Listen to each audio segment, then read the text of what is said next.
Hello. Chat G P ടിയുടെ സ്ഥിരമായിട്ടുള്ള ഉപയോഗം നമ്മുടെ ബുദ്ധി കുറയുന്നതിന് കാരണമാകുമോ? കഴിഞ്ഞ രണ്ടാഴ്ച മുമ്പ് ലോകത്തിലെ ഏറ്റവും പ്രശസ്തമായ സർവകലാശാലയായ MIT-യിൽ ഇതുമായി ബന്ധപ്പെട്ട ഒരു പഠനത്തിന്റെ റിപ്പോർട്ട് പുറത്തുവിടുകയുണ്ടായിരുന്നു. പത്രമാധ്യമങ്ങളൊക്കെ വളരെ പ്രാധാന്യത്തോട് കൂടിയിട്ടാണ് സാങ്കേതിക ലോകത്ത് നിന്നുള്ള ഈ ഒരു വാർത്തയെ പബ്ലിഷ് ചെയ്യുന്നുണ്ടായിരുന്നത്.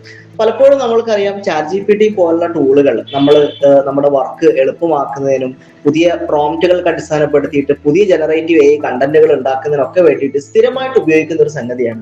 പക്ഷെ സ്ഥിരമായിട്ടുള്ള ഇത്തരം AI ടൂളുകളുടെ ഉപയോഗം നമ്മളെ ബുദ്ധിയെ സാരമായിട്ട് ബാധിക്കുന്നുണ്ട് എന്നുള്ള രീതിയിലാണ് MIT-യുടെ പഠനം വരുന്നത്. ഏകദേശം രണ്ടാഴ്ചകൾക്ക് മുമ്പ് ഏകദേശം ഒരു 54ഓളം ആളുകളിൽ MIT നടത്തിയ ഈ ഒരു പഠനത്തിൽ ആളുകളെ 3 ഗ്രൂപ്പായിട്ട് അവർ തിരിക്കുകയുണ്ടായിരുന്നു. ഒരു LLM group, search group, brain only group എന്നുള്ള രീതിയിൽ. അതിൽ LLM ഗ്രൂപ്പിൽ പെട്ട ആളുകൾക്ക് ചാറ്റ് ജി പി ടി പോലെയുള്ള AI ബേസ്ഡ് ആയിട്ടുള്ള ടൂളുകളുടെ അടിസ്ഥാനത്തിൽ ചില എസ്സേകളൊക്കെ എഴുതാൻ വേണ്ടിയിട്ട് അവരോട് ആവശ്യപ്പെട്ടു.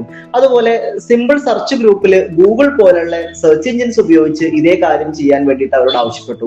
മൂന്നാമത്തെ ഗ്രൂപ്പ്, ബ്രെയിൻ ഓൺലി ഗ്രൂപ്പിൽ കൃത്യമായിട്ട് അവരുടെ ബുദ്ധി ഉപയോഗിച്ചുകൊണ്ട് തന്നെ ഇത്തരത്തിലുള്ള ഒരു എസ്സേ, ക്രിയേറ്റീവ് ആയിട്ടുള്ള ഒരു എസ്സേ ജനറേറ്റ് ചെയ്യാൻ അവരോട് ആവശ്യപ്പെട്ടു.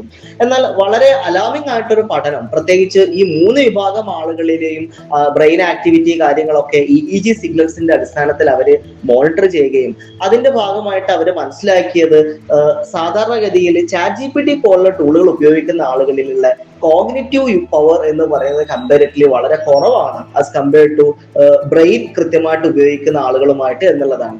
അതായത് നമ്മൾ സിമ്പിൾ ആയിട്ട് ഒരു 4 ഡിജിറ്റുള്ള മൾട്ടിപ്ലിക്കേഷൻ കാര്യങ്ങൾ ചെയ്യേണ്ട ഒരു കോണ്ടെക്സ്റ്റ് വന്നു കഴിഞ്ഞാൽ നമ്മളൊക്കെ ഇപ്പൊ ആദ്യം എടുക്കുന്നത് നമ്മളെ മൊബൈൽ ഫോണിലുള്ള കാൽക്കുലേറ്റർ ആണ്.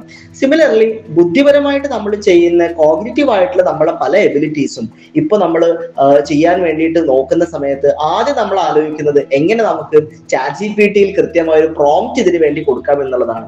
അപ്പൊ ജനറേറ്റീവ് AI ടൂളുകൾ സൂക്ഷിച്ച് ഉപയോഗിച്ചിട്ടില്ല എന്നുണ്ടെങ്കിൽ അത് നമ്മുടെ ബുദ്ധി വികാസത്തെയും ബുദ്ധിയുടെ പ്രവർത്തനത്തെയും വളരെ സാരമായിട്ട് ബാധിക്കും എന്നുള്ള രീതിയിലാണ് ഈ പഠനം പറയുന്നത്.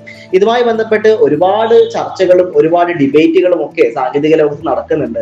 നിങ്ങൾക്ക് ഇതുമായി ബന്ധപ്പെട്ട കൂടുതൽ വിവരങ്ങൾ അറിയാൻ താല്പര്യമുണ്ടെങ്കിൽ ഈ പോസ്റ്റിന് താഴെ MIT എന്ന് കമന്റ് ചെയ്യുക. എഡ്യൂ ടെക്നീഷ്യയിൽ ഈ ഒരു പഠനവുമായി ബന്ധപ്പെട്ട് ഞങ്ങൾ ഒരുപാട് കാര്യമായിട്ടുള്ള ചർച്ചകളും കാര്യങ്ങളും ഒക്കെ സംഘടിപ്പിക്കുന്നുണ്ട്. ഇതിന്റെ ഏറ്റവും ലേറ്റസ്റ്റ് ആയിട്ടുള്ള അപ്ഡേറ്റുകളും വിവരങ്ങളും ഒക്കെ നിങ്ങൾക്ക് അറിയുന്നതിന് വേണ്ടിയിട്ട് MIT എന്ന് ഇതിന് താഴെ കമന്റ് ചെയ്യുക.